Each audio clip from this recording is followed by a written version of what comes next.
దేశవ్యాప్తంగా లోక్సభ ఎన్నికల హడావుడి కొనసాగుతోంది.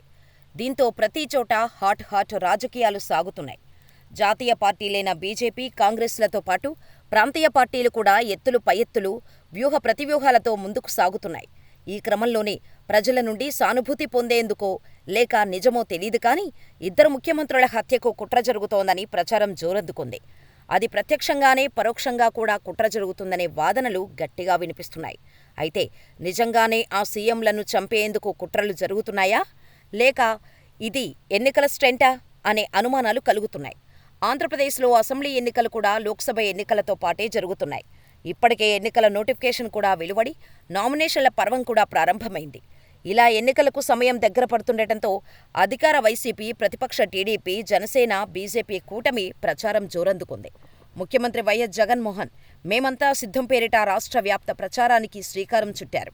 ఈ క్రమంలోనే ఆయనను చంపేందుకు కుట్రలు జరుగుతున్నాయన్న ప్రచారం వైసీపీ శ్రేణులను ఆందోళనకు గురిచేస్తోంది. ఇటీవల విజయవాడలో సీఎం జగన్ బస్సు యాత్రలో ఉండగా రాళ్లదాడి జరిగింది.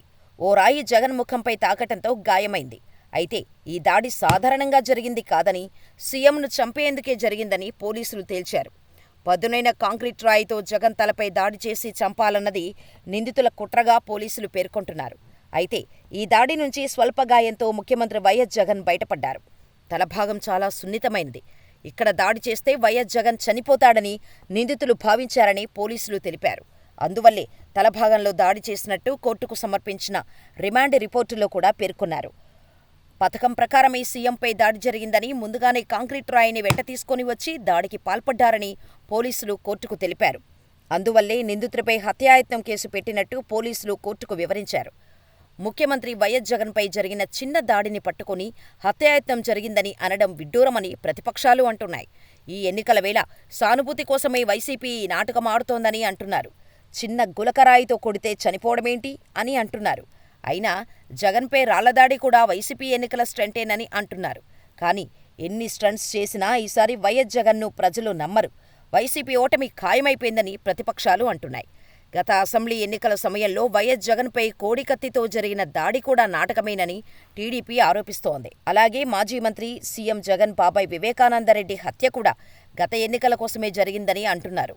ఇవన్నీ వర్కౌట్ అయ్యాయి కాబట్టే ఈసారి రాళ్లదాడి, వైఎస్ జగన్పై హత్యాయత్నం నాటకాలకు తెరతీశారని ప్రతిపక్ష నాయకులు ఆరోపిస్తున్నారు. కానీ ఇది జగన్ కావాలనే సానుభూతి కోసం ఇలా చేస్తున్నాడు అంటే రాయి పెట్టి కొట్టించుకోవాల్సిన అవసరమేముంది? ఏ గంతోనో ప్లాన్ ప్రకారం పెద్ద లెవెల్లో ప్లాన్ చేసుకోవచ్చు కదా. అంతేకాదు అదే రాయితో, కోడికత్తితో చంద్రబాబును కొట్టించుకోవాలని అధికార పార్టీ నేతలు కామెంట్స్ చేస్తున్నారు. ఏది ఏమైనా రాయిదాడి సంఘటనలో ఆ రాయి కనుబొమ్మపై కాకుండా కన్నుకు తగిలినా లేదా నుదుటికి తగిలినా ఘోరం జరిగి ఉండేది అనేది మాత్రం వాస్తవం. ఇక మరో సీఎం అరవింద్ కేజ్రీవాల్ దేశ రాజధాని న్యూఢిల్లీలో జరిగిన లిక్కర్ స్కామ్ ఆమ్ ఆద్మీ పార్టీని చిక్కుల్లోకి నెట్టింది. ఈ కేసును విచారిస్తున్న ఈడీ ఇటీవలే ముఖ్యమంత్రి అరవింద్ కేజ్రీవాల్ను కూడా అరెస్ట్ చేసింది. లోక్సభ ఎన్నికల వేళ జరిగిన ఈ అరెస్టుతో ఒక్కసారిగా రాజకీయాలు వేడెక్కాయి. అయితే కేజ్రీవాల్ అరెస్టును రాజకీయంగా వాడుకోవాలని అనుకుంటున్నారో లేక నిజమో తెలీదు కానీ తీహార్ జైల్లో కేజ్రీవాల్ హత్యకు కుట్రలు జరుగుతున్నాయని ఆప్ నేతలు ఆందోళన వ్యక్తం చేస్తున్నారు. డయాబెటిక్ పేషెంట్ అయిన కేజ్రీవాల్ను ఇన్సులిన్ ఇవ్వకపోవటం ఇందులో భాగమేనని మంత్రి ఆతిషి ఆరోపించారు. గత 30 ఏళ్లుగా కేజ్రీవాల్ డయాబెటీస్తో బాధపడుతున్నాడు. తన షుగర్ స్థాయిని అదుపులో ఉంచుకునేందుకు ఆయన ప్రతిరోజు 54 యూనిట్ల ఇన్సులిన్ తీసుకుంటారని ఆతిషి తెలిపారు. ఆయన ఆరోగ్య పరిస్థితి గురించి తెలియచేయటంతో కోర్టు కూడా ఇంటి ఆహారాన్ని అనుమతించనున్నారు. కానీ ఈడీ మాత్రం కేజ్రీవాల్కు ఇంటి నుండి వచ్చే ఆహారం అందకుండా చేసి ఇన్సులిన్ ఇవ్వకుండా ఆరోగ్యాన్ని దెబ్బతీసేందుకు ప్రయత్నిస్తోందని ఆరోపించారు. ఇలా తీహార్ జైల్లోనే కేజ్రీవాల్ను చంపేందుకు కుట్ర పన్నారని మంత్రి ఆతిషి ఆరోపించారు. ఈడీ సాయంతో బీజేపీ ఢిల్లీ సీఎం కేజ్రీవాల్ను చంపే కుట్రలు చేస్తోందని ఆరోపణలపై కమలం పార్టీ నేతలు భగ్గుమంటున్నారు. కేజ్రీవాల్ అరెస్టుతో బీజేపీకి ఎలాంటి సంబంధం లేదని, అతడు తప్పు చేశాడని ఈడీ గుర్తించింది కాబట్టి అరెస్ట్ చేశారన్నారు. అయినా కేజ్రీవాల్ను చంపాల్సిన అవసరం బీజేపీకి ఏముందని అంటున్నారు. లోక్సభ ఎన్నికల కోసమే ఆప్ నేతలు కేజ్రీవాల్ హత్యాయత్నం నాటకమాడుతున్నారని, ఇలా సానుభూతి పొంది ఓట్లు పొందాలన్నది ఆప్ ఆలోచనగా పేర్కొంటున్నారు. కానీ ఆమ్ ఆద్మీ పార్టీ నాటకాలను ఢిల్లీ ప్రజలు నమ్మే పరిస్థితులు లేవని బీజేపీ నాయకులు అంటున్నారు. ఇలా రాజకీయ లబ్ధి కోసమే ఇలాంటి ఘటనలు జరుగుతున్నాయా అనే అనుమానాలు మెండుగా కనిపిస్తున్నాయి.